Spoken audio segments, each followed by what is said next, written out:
Saudara-saudara kasih di dalam nama Tuhan Yesus Kristus, selalu melihat Bisem Hamasya. Rupanya masih takut dengan PPKM, sehingga yang datang sedikit. Tapi memang perlu untuk ditaati peraturan itu demi kesehatan kita. Saudara, sebagaimana kita ketahui bahwa Allah menginginkan bahwa semua umat itu harmonis. Semua umat itu saling menghormati dan tidak terpisah serta berjalan sendiri-sendiri. Di dalam bacaan kita ini kita melihat adanya suatu kesatuan dan keharmonisan di antara mereka.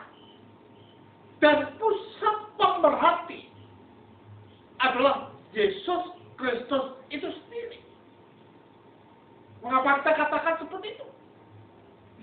Ketika Yesus melihat bahwa orang-orang banyak yang datang mengikuti Dia dan sudah saatnya untuk makan, maka Yesus tanya kepada para muridnya, apa yang harus engkau berikan kepada mereka? Supaya apa? Supaya mereka tidak membeli makanan di luar. Tetapi kita yang mensunggoto atau mempersiapkan apa yang diperlukan oleh umat yang berkumpul itu. Makanya Yesus tanya, apa yang ada padamu kepada para murid? Di sini ada berapa? 5 roti, 5 roti dan 2 ikan. Roti ini adalah merupakan suatu bayang sama. Demikian juga ikan atau ikan adalah merupakan bayang sama. Roti itu bayang sama siapa? Barang sama Yesus Kristus. Sedangkan ikan itu adalah bayang sama tentang orang-orang percaya. Atau masa penganiayaan.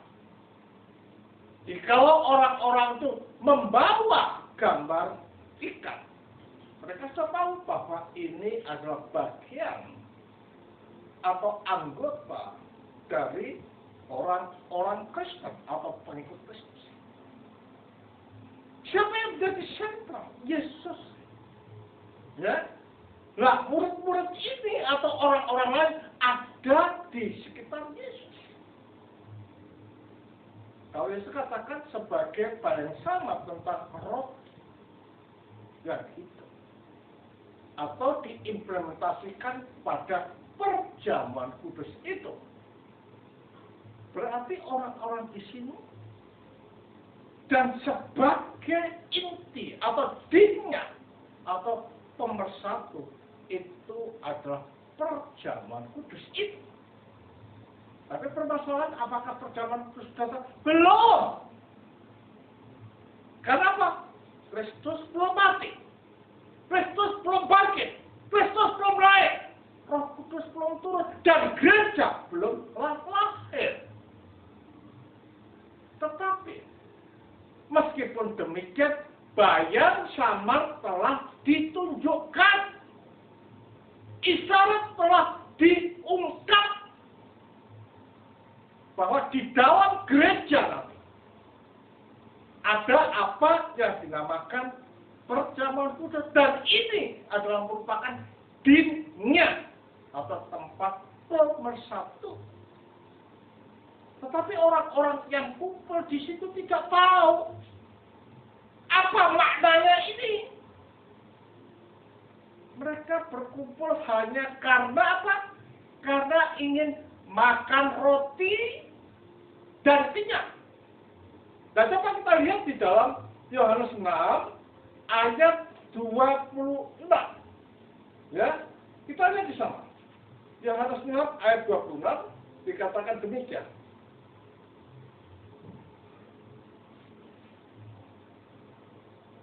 Dan ketemu dibaca ya. coba langsung jawab.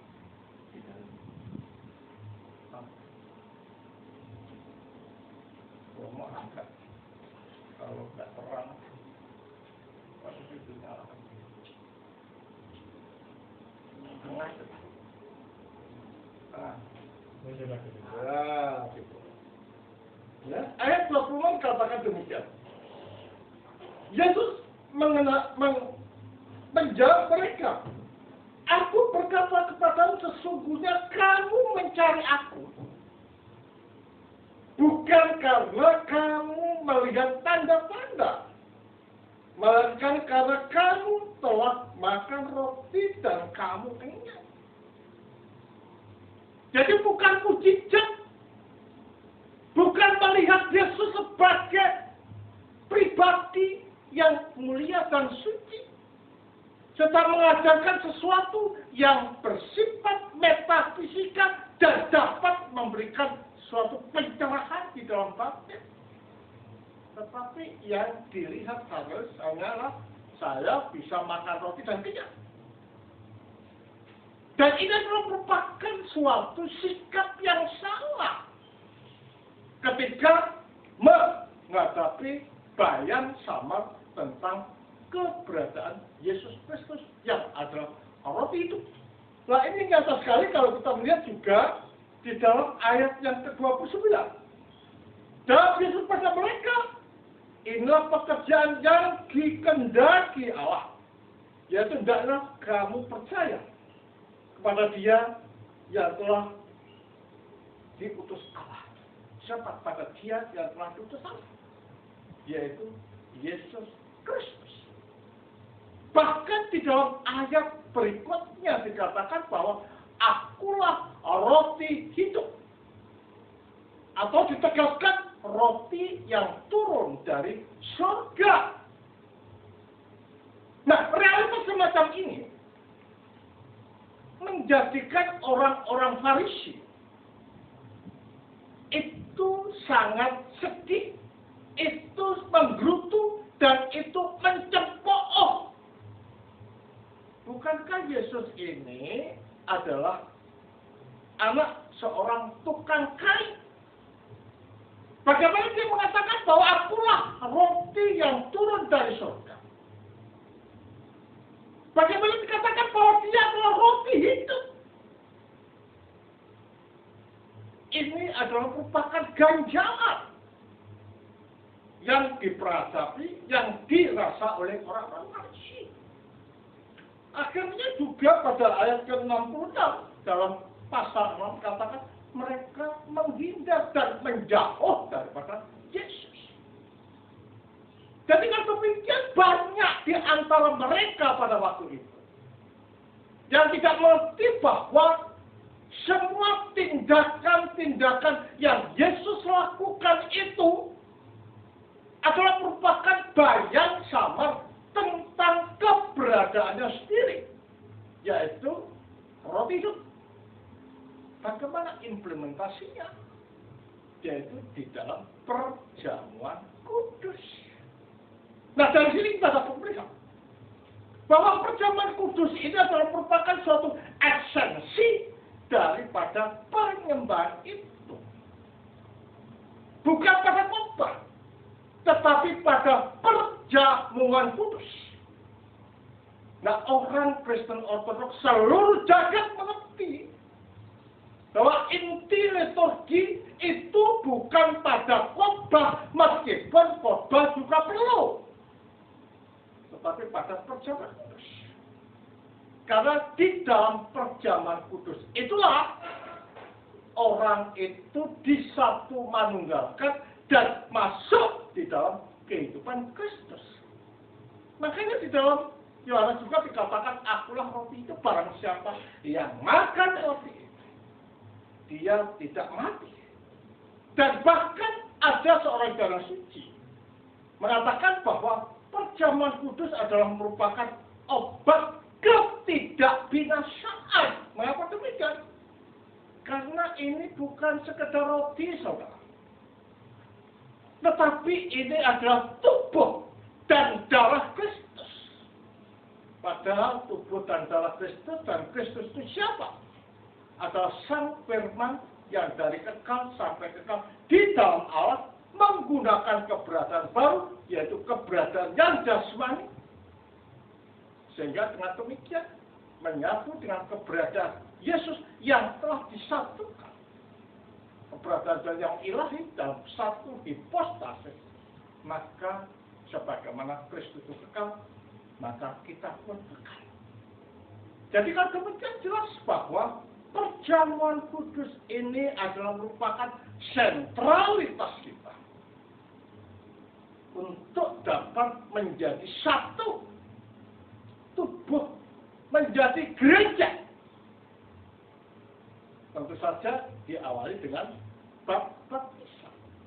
Sehingga dengan demikian di dalam memberi makan 5.000 orang itu bukan hanya sekedar cerita, tetapi ini adalah merupakan suatu isyarat, merupakan suatu bayang-sama tentang adanya perjamuan kudus di dalam gereja.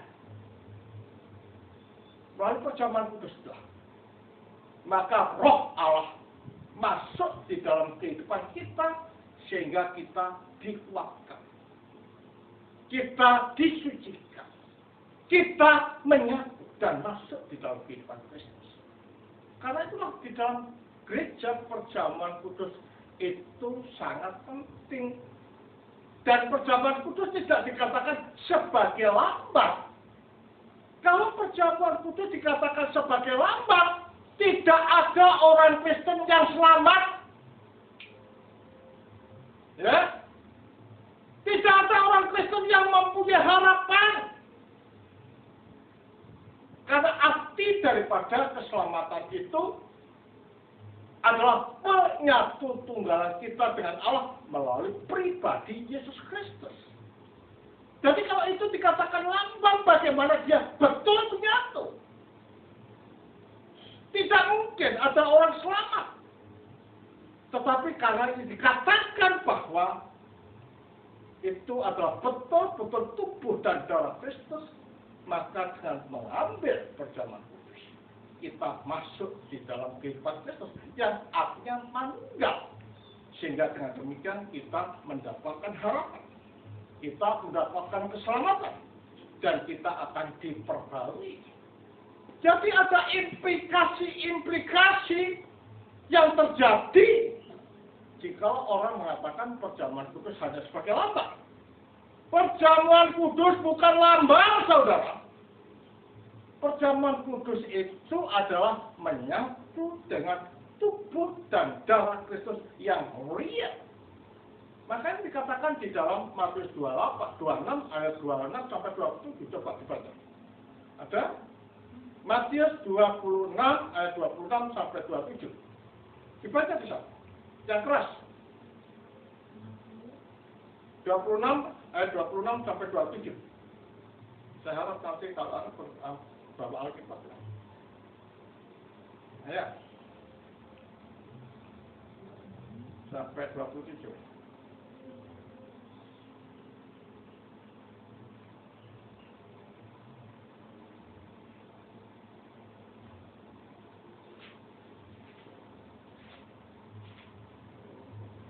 Dan ketika mereka sedang makan, Yesus mengambil roti, mengucap berkat, memecah-mecahkannya, lalu memberikannya kepada murid-muridnya dan berkata, ambillah, makanlah, inilah tubuhku. Tidak dikatakan inilah lambang tubuhku, tapi dikatakan inilah tubuhku. Terus? Sesudah itu, ia mengambil cawan, mengucap syukur, lalu memberikannya kepada mereka dan berkata, minumlah kamu semua dari cawan ini. Minumlah kamu semua dari cawan ini, karena ini adalah darahku. Tidak dikatakan inilah lambang darahku. Berarti kalau demikian orang yang mengatakan bahwa perjamuan kudus hanya sebagai lambang, ini adalah salah, karena mereka memang mengambil ayat dalam 1 Korintus 11. Kerjakan ini sebagai peringatan akan aku. Padahal kata peringatan di situ dalam bahasa Yunani adalah anamnesis. Menjadikan hadir kembali di dalam roh apa yang terjadi 2000 tahun yang lalu di dalam gereja. Jadi bukan sesuatu yang terjadi masa lampau dan sekarang tidak terjadi lagi. Bukan. Itu adalah anamnesis. Makanya di dalam Allah itu waktu adalah nisbi. Today. Jadi tidak ada masa lampau, masa sekarang, dan yang akan datang. Yang ada adalah sekarang. Karena kekekalan itu tidak dibatasi oleh waktu. Nah, makanya dengan alasan-alasan semacam ini, jika perjamuan kudus itu dikatakan sebagai lambang, Alkitab pun tidak mendukung, para bapak gereja pun tidak pernah mengajar, tetapi apa yang diajarkan oleh gereja adalah bahwa perjamuan kudus itu bukan lambang, tetapi apa yang kita hadapi itu adalah memang betul-betul tubuh dan darah Kristus. Karena itulah sikap yang benar terhadap perjamuan kudus kita harus betul-betul siap. Maka dalam gereja sebelum kita mengambil perjamuan kudus dari awal kita puasa, ya. Kalau punya suami dan istri tidak boleh hubungan, tetapi kita fokus untuk mengambil perjamuan kudus. Nah, perjamuan kudus di sini, seperti yang Romo katakan ini adalah sebagai pemersatu. Makanya Paulus mengatakan di dalam Korintus, tidak ada kelompok Apolos, kelompok Kefas, kelompok Paulus, tidak ada. Tetapi semua yang ada di dalam gereja ini adalah satu anggota tubuh Kristus. Makanya kalau di dalam gereja ada karunia-karunia yang ada, jangan pernah merasakan bahwa karuniaku lebih penting daripada karunia orang lain. Tetapi karunia-karunia yang ada di dalam gereja ini adalah saling melengkapi, saling memenuhi, tidak meremehkan yang lain, sehingga dengan demikian gereja itu bisa bertumbuh. Karena itu tingkatkan keharmonisan, rapatkan barisan, jangan beri kesempatan iblis menggunakan hidup kita untuk mencerai-beraikan keberadaan gereja yang ada. Karena perjamuan kudus adalah tempat sebagai sarana kita dipersatukan satu sama lain. Sebagai suatu prinsip di dalam kehidupan kita adalah tegakkan iman otonom. Jangan beri kesempatan iblis untuk memporak-porandakan kita karena merasa pintar. Tetapi keharmonisan, kesetiaan, saling menghormati itu perlu kita tegakkan sehingga gereja otonom bisa berkembang di mana-mana. Kiranya Tuhan memberkati kita semua. Amin.